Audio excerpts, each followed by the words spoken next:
Hello everybody, I am going to be creating a card today. I am going to be using a stamp set from Simon Says Stamps. It is called Beautiful Flowers Stamp Set, and it, like its name, is a beautiful flowers stamp set. It's so gorgeous, as you can see. I just absolutely love it. I've had it for quite some time and I just haven't had the inspiration to use it or the time to use it, so I decided to break it out and use it today. Before I get into the video, if you could give this video a thumbs up, I do truly appreciate it. It really helps my videos get noticed in the search bar when people are searching for card making videos or whatever type of videos I'm doing at that time, so it does really help out. Also, if you could leave me a comment down below letting me know what your favorite floral stamp is, and maybe it's something that I would like to pick up myself. And if you would like to, you could always share this video on social media. That also helps me out as well. And last thing is, all of the supplies will be listed in the description box down below, so be sure to check it out if you are interested in any of these supplies that I'm using today.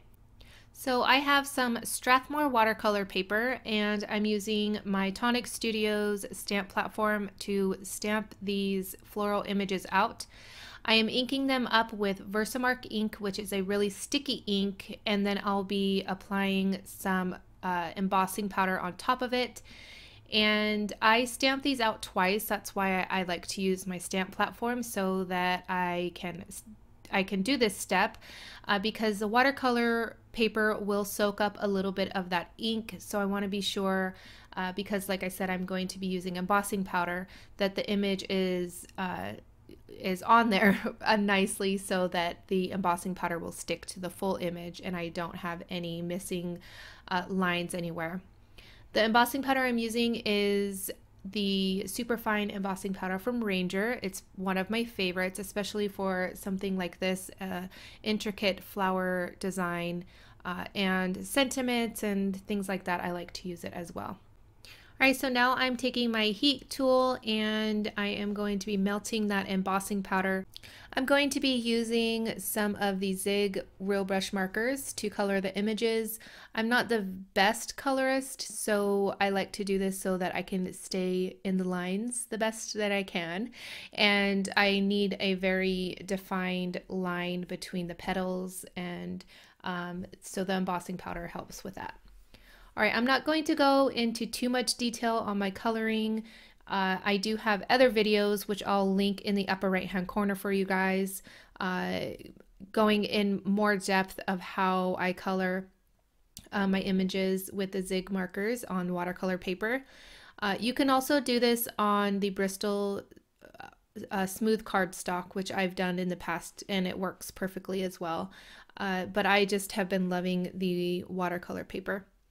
All right, so what I do really quickly is I take the watercolor brush, add a layer of water. That way the when I put the color on, it already is going to be spreading out. I don't like to add the color first and then add water, because I end up getting really harsh lines and I can't blend them out very well. So adding water first and then adding the color is going to help that color blend out and bleed out into that water, if that makes sense.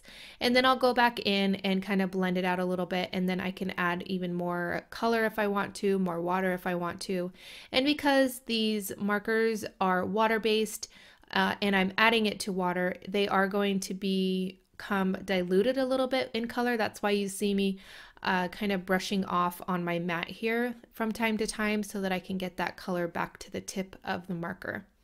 So again, I have more in-depth videos on the coloring process, or my coloring process, on my channel, so you could search for those if you would like. But just one more tip really quickly. What I do is I kind of pounce my watercolor brush on the color instead of brush strokes, if that makes sense. So normally when you're painting, you will want to use brush strokes, but I use a pouncing kind of technique, and it's really worked well for me. When I first used these markers, I was horrified of my coloring, and I kind of played around with them and tried different techniques, different methods to kind of spread out that color and try to get a nice blend. But the only way that I found was working for me was, again, kind of pouncing on the watercolor brush and not having too much water on my brush too. So as you can see here, I have a paper towel and I will brush off some of the water. This water brush is from Tonic Studios, I believe. I do like the Arteza watercolor brushes and also the Pentel brushes too. The Prima ones I like, but they tend to add too much water. There's just too much water coming out of them sometimes.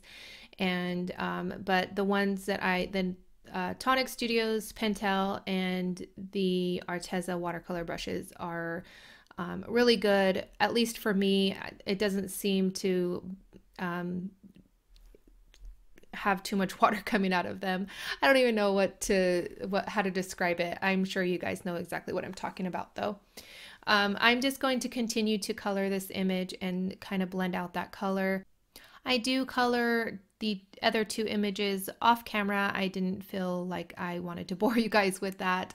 Like I said before, I do have other videos that talk a little bit more in depth and kind of lengthy version of kind of just what I told you. So if you're having trouble coloring with the zig markers, give the little pouncing method a try. I've had some really great feedback on it that it has worked for people that have struggled in the past. So it's just a very simple thing that has helped me. So, all right, so I just cut out my images with my little cutter bee scissors. I don't have the dies for this stamp set.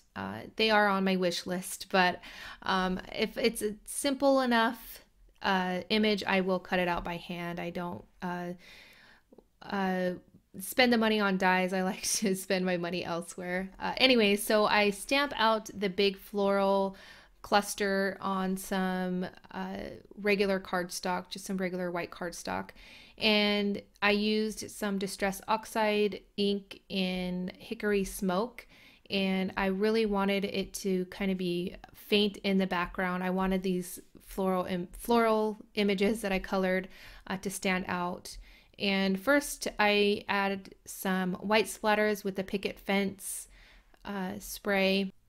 Then I dry the image from the splatters. I didn't want the splatters to mix in with the oxide ink, so I dried it, and then I came to the realization that the background needed a little bit something more. I felt the floral images, although I wanted them to stand out, they just overpowered the whole card, and I didn't want that either. So I use the makeup brush and the Distress Oxide ink in Hickory Smoke, and I blend a little bit of that onto my card panel here.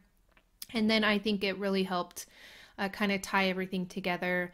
I will add a little bit more splatters in a minute here, but I can't tell you how much I love these makeup brushes. If you haven't seen the video where I use these and I'm trying them out for the first time, be sure to check it out. It's on my channel, and I'll have a link in the upper right hand corner for you guys right now so you guys can check it out.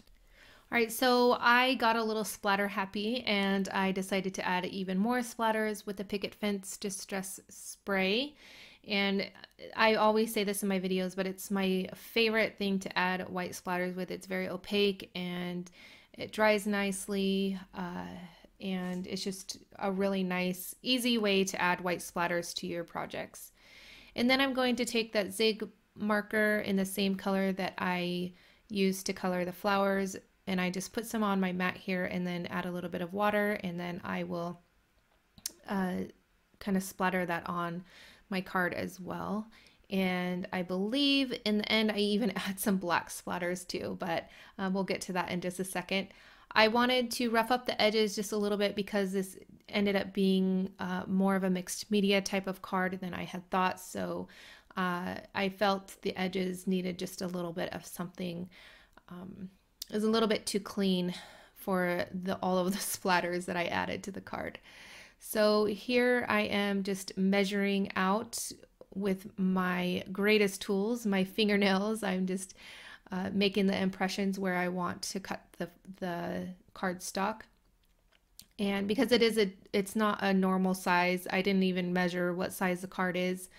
I didn't want to bother measuring. So when I cut things and I need to cut it down to a certain size to layer, I always use my fingernail. So I don't measure really ever. But I added that to the card base, and now I'm using some Tonic Studios glue. I forget what the name is called, and I don't have it on my desk. Um, and I am going to add a little bit of foam to the center flower so that it kind of pops up just a tad. And then I do add a little bit of some upholstery thread to add a little bit more texture and more interest to the card. But you could see here I'm adding those two side floral images first, and then I will go in and add the thread here, and then I'll add the foam.